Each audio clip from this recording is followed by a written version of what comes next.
नमस्कार, राम राम प्यारे साथियों, कैसे आप सभी लोग। उम्मीद है आप सब लोग अच्छे होंगे। तो चलिए आज जैसे कि आप लोगों को पता होगा कि सीटेट क्या है, 2024 निकल चुका है, पता होगा आप लोगों को। सबसे पहली बात तो अप्लाई डेट कब है आपको पता है, स्टार्ट हो चुके हैं, 17 सितंबर से स्टार्ट हो चुके हैं। लास्ट डेट कब तक है, 16 अक्टूबर।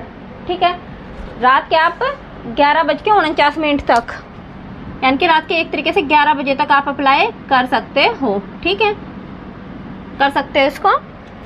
16 तारीख लास्ट डेट है, ध्यान रखना। और बहुत सारे बच्चे क्या है लास्ट डेट पे भागते हैं, बिल्कुल भी नहीं, सर्वर डाउन हो जाता है। जिसको फॉर्म फिल करना है ना अभी, या तो जल्दी फिल कर दें। लास्ट टाइम पे जब भागते हैं ना तो 4-5 दिन जो लास्ट के होते हैं ना, सर्वर बिल्कुल डाउन हो जाता है। तो ध्यान रखना, लास्ट डेट है 16 अक्टूबर। करेक्शन डेट 21 to 25 अक्टूबर है। ठीक है, यहाँ पर आपकी अगर कोई गलती हो गई, आपको लग रहा है कि कुछ गलती हो गई है, तो आप यहाँ पर जाकर करेक्शन करवा सकते हैं। करेक्शन में एक बात ध्यान रखना, ठीक है, क्या ध्यान रखना, कैटेगरी का। मैंने इसलिए स्पेशल से एक अलग से लिखा है ताकि मैं भूल ना जाऊँ कि मुझे कैटेगरी का आप लोगों को बताना। देखो, जो भी आपकी कैटेगरी है, OBC है, SC है, ST है, या जो भी आप जनरल में फिल कर रहे हो, कुछ भी है, कैटेगरी आपको वही लिखनी है।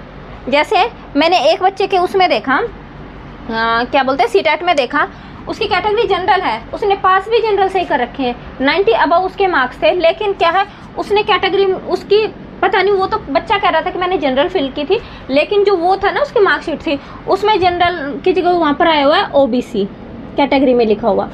और जब सिविक सेंटर जाते हैं, इतने वे चक्कर कटवाते हैं और अब तक उस बच्चे की ठीक नहीं हो पाई है। तो मैं पहले ही कह रही हूँ कि कैटेगरी का ध्यान रखना अपनी का, जो भी आप वहाँ पर कैटेगरी, क्योंकि वो उस सीटेट की जो वो होता है ना मार्कशीट, उस पर मेंशन की हुई होती है कैटेगरी, तो आपको कैटेगरी का ध्यान रखना है। बाकी अगर नाम वगैरह में दिक्कत हो जाती है ना, एक तो खुद का नाम में दिक्कत नहीं है होनी चाहिए, कैटेगरी में दिक्कत नहीं होनी चाहिए। हाँ, जैसे पापा वगैरह का नाम या माँ के नाम में अगर इनमें कुछ दिक्कत हो जाती है, या डेट ऑफ बर्थ इनमें करेक्शन हो जाती है, लेकिन है ना कैटेगरी में बहुत मुश्किल हो जाता है कि वो कैटेगरी चेंज करके नहीं देते हैं इजीली से, इतने चक्कर वो कटवाते हैं सिविक सेंटर वाले। तो मैंने स्पेशली इसलिए लिख भी रखा है साइड में कि मुझे ये वाला पॉइंट जरूर बताना है बच्चों को। ठीक है, अच्छा एग्जाम डेट आपको पता है, पहले दिसंबर बता रहे थे, 1 दिसंबर, लेकिन अभी हाल फिलहाल चेंज हो गई, क्या हो गई है, 15 दिसंबर इसकी हो गई है। ये बोल रहे कि अभी जैसे जो एग्ज़ाम लेते हैं टीचर्स की हमारे पास कमी है, और आपको पता है जैसे कि चुनाव वगैरह का माहौल है, तो वो अब जो भी उनका रीजन है, लेकिन हाल फिलहाल उन्होंने क्या है डेट चेंज की हुई है कि 15 दिसंबर को हम लेंगे। एडमिट कार्ड जब भी आपका एग्ज़ाम होगा उससे 2 दिन पहले ही आपको एडमिट कार्ड देखने को मिलेगा। ठीक है, उसके बाद रिजल्ट में इन्होंने तो बोला कि जनवरी लास्ट तक हम दे देंगे, लेकिन फिर भी जनवरी लास्ट या फरवरी के स्टार्टिंग में आप मान के चलो रिजल्ट आ जाएगा। फीस आपको देखो, अगर आप एक लेवल के लिए फिल कर रहे हो, जैसे मान लो PRT लेवल के लिए फिल कर रहे हो, तो आपको 1000 रुपये देना है। ठीक है, या TGT लेवल के लिए, एक लेवल के लिए अगर आप फिल कर रहे हो, या तो PRT या TGT, तो आपको 1000 रुपये देना। लेकिन अगर आप दोनों लेवल के लिए अप्लाई कर रहे हो, PRT के लिए भी TGT के लिए भी, दोनों के लिए अप्लाई कर रहे हो, तो आपको 1200 रुपये देने पड़ेंगे, यानी कि 200 ही रुपये एक्स्ट्रा है। हरियाणा में ये फीस ज़्यादा है। ठीक है, हरियाणा में यहाँ पर 1800 रुपये फीस है, लेकिन यहाँ पर जनरल की मैं बात कर रही हूँ, 1200 रुपये आपको दोनों पेपर के देने पड़ेंगे अगर आप PRT और TGT दोनों लेवल के लिए अप्लाई कर रहे हो। तो ये जनरल की बात हो रही है, OBC की बात हो रही है। और अदर कैटेगरी में छूट है, जैसे SC ST हो गए, तो SC ST में इसका हाफ करके चलो 500, और दोनों लेवल के लिए 600 रुपये आपको देने पड़ेंगे। ठीक है, तो ये फीस स्ट्रक्चर हो गया, यहाँ तक मेरे ख्याल से आपको क्लियर होगा। उसके बाद देखो, अब हम थोड़ा सा सीटेट के बारे में डिस्कस कर लेते हो। तो मैंने बोला कि होता ही क्या है, मतलब फॉर्म वगैरह के बारे में हमने बात की। पहली बार तो ये लेवल क्या होता है इसका, ये नेशनल लेवल का टेस्ट होता है। ठीक है, ऑल इंडिया आप इसमें चला सकते हो, लेकिन आप ये सोचो कि स्टेट का अपना अलग होता है, स्टेट अपना अलग टेस्ट लेता है। ठीक है, ये क्या है, सेंटर के लिए है। ठीक है, जितने भी सेंटर के, अगर आप नौकरी के लिए अप्लाई कर रहे हो या दिल्ली की नौकरी के लिए अप्लाई कर रहे हो, उन सब में ये चलेगा। मोड क्या होगा आपका, अब ऑफलाइन होने लग गया, आपको पता ही होगा, पिछली बार भी ऑफलाइन था, अब की बार भी ऑफलाइन है। ठीक है, ऑफलाइन पेंसिल से आपको वो पेन से आपको वो गोले फिल करने हैं। ठीक है, मार्क्स वही 150 होगा, नेगेटिव मार्किंग कोई होती नहीं है इसके अंदर। पासिंग मार्क्स आपको पता है 60% लेना जरूरी है, 60% यानी कि 150 का 60% कितना हो गया, 90 मार्क्स आपको लेने जरूरी है। कैटेगरी की मैं पहले ही आपको बता चुकी हूँ कि कैटेगरी पे आपको ध्यान देना है फॉर्म फिल करते टाइम। ठीक है, इसमें क्योंकि मैंने बच्चों को देखा है ना बहुत ज़्यादा प्रॉब्लम फेस करते हो, इसलिए मैं इस बात पे बहुत ज़्यादा फोकस कर रही हूँ। ठीक है, मीडियम क्या है, दोनों मीडियम में पेपर होता है। देखो हिंदी में भी क्वेश्चन आते हैं लिखे हुए और साइड में वही इंग्लिश में भी आते हैं, तो जिसमें भी आपको कंफर्टेबल लगे उसमें आप कर सकते हो। एज लिमिट, कोई एज लिमिट नहीं होती है, नो एज लिमिट, ठीक है। कई जगह पर मैंने देखा है कि एज लिमिट इतनी है इतनी है, कोई एज लिमिट नहीं होती, ना एस्टेट की ना सीटेट की, कोई एज लिमिट नहीं है, ठीक है। तो ये तो था मोटा मोटा सीटेट के बारे में। सीटेट का वैसे फुल फॉर्म तो आपको पता ही होगा मेरे ख्याल से, सेंट्रल टीचर एलिजिबिलिटी टेस्ट। क्या होती है? सेंट्रल टीचर एलिजिबिलिटी टेस्ट होता है, पता है ना फुल फॉर्म, ठीक है। अब जैसे बाकी स्टेट के जो वो होते हैं पेपर होते हैं वो 3 लेवल पे होते हैं, पीआरटी लेवल का अलग, टीजीटी लेवल का अलग, पीजीटी लेवल का अलग, लेकिन सीटेट सिर्फ 2 ही लेवल के हैं अभी तक। तीसरे लेवल पर डिस्कशन चला हुआ है, ठीक है, पीजीटी के पे, लेकिन अभी तक सिर्फ 2 ही लेवल के पेपर होते हैं। एक तो आपका पीआरटी और एक होता है टीजीटी। पीआरटी आपको पता होगा 1st से लेकर 5th क्लास तक के टीचर्स होते हैं और टीजीटी आपके 5th क्लास से लेकर 8th क्लास के टीचर होते हैं। अब आप बोलोगे कि अगर हमें बड़ी क्लासेस का बनना हो तो क्या करना पड़ेगा? उसमें आपको अलग से टेस्ट देने की जरूरत नहीं है सीटेट।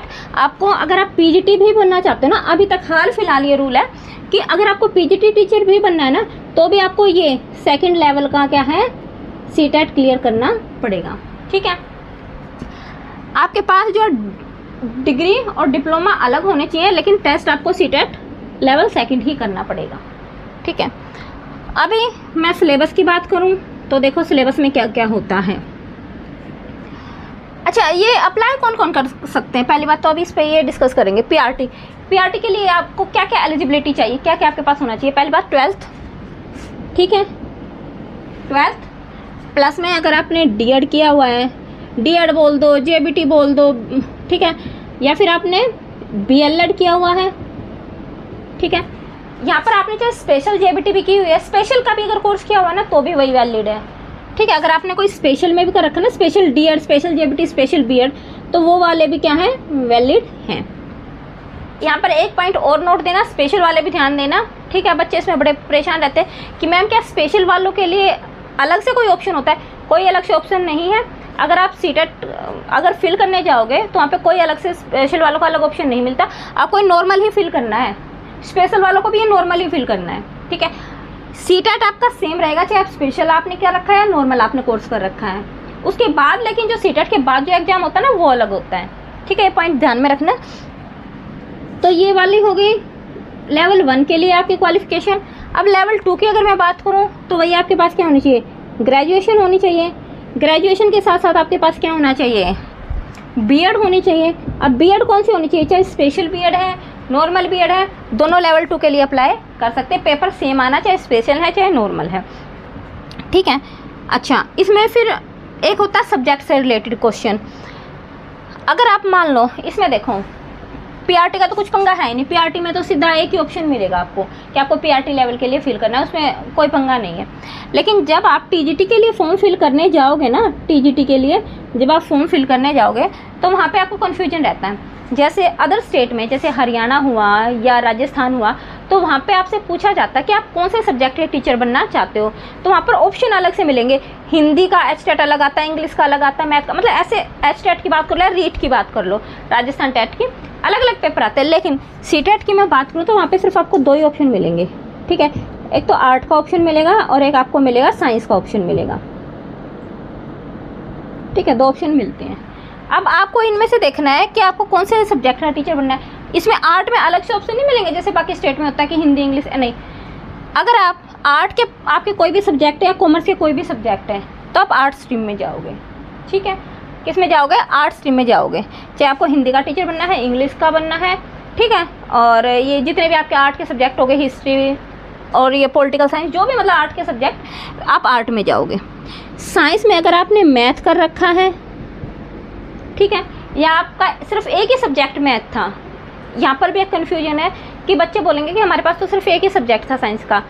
लेकिन आपको सिर्फ ये देखना आपको टीचर किस चीज़ का बनना है। अगर आपको मैथ का टीचर बनना है तो आपको साइंस स्ट्रीम में जाना ही जाना है, ठीक है, साइंस फिल करना है वहाँ पर, ठीक है।